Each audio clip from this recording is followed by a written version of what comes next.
ছায়া সরে গেলেও স্বস্তি নয় এখনই। ফের ধেয়ে আসছে ঝড় বৃষ্টি, জলমগ্ন হতে পারে একাধিক জেলা। দুদিনের টানা বৃষ্টিতে ইতিমধ্যেই হাঁসফাঁস শহর ও শহরতলি, রাস্তাঘাট ভেসে যাচ্ছে, ট্রাফিক থমকে যাচ্ছে, জল জমে।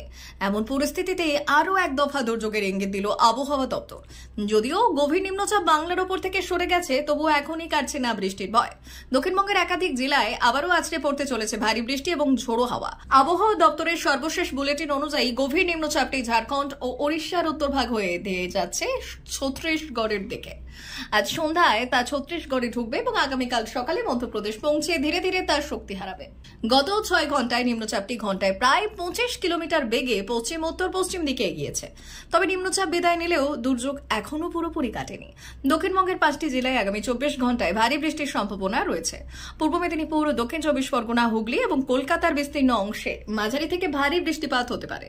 সঙ্গে দমকা হাওয়ার আশঙ্কাও রয়ে যাচ্ছে, যার ফলে গাছ পড়া কিংবা বৈদ্যুতিক বিপর্যয়ের মতো ঘটনাও ঘটতে পারে বলে সতর্কতা জারি করেছে প্রশাসন।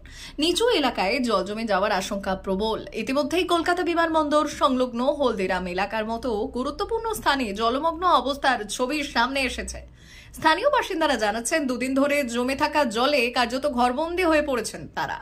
সতর্কতা হিসেবে রাজ্যের বিপর্যয় মোকাবিলা দপ্তর, পৌরসভাগুলি এবং জেলা প্রশাসনকে প্রয়োজনীয় ব্যবস্থা নিতে বলা হয়েছে। আগামী কয়েকদিন নাগরিকদের অতি প্রয়োজন ছাড়া বাইরে বের না হওয়ার পরামর্শ দিয়েছে আবহাওয়া দপ্তর।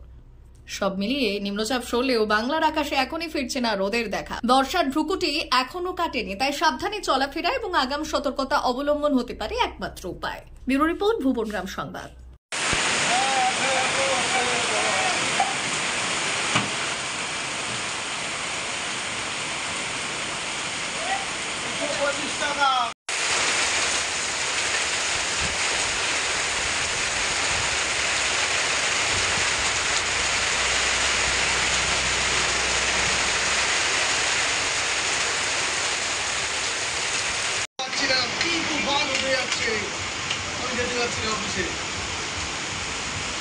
ছেলে যায় আমার বোতল খোলার জন্য রেডি, এগুলো সব রেকর্ডিং হচ্ছে, কিন্তু ভিডিও রেকর্ডিং হবে।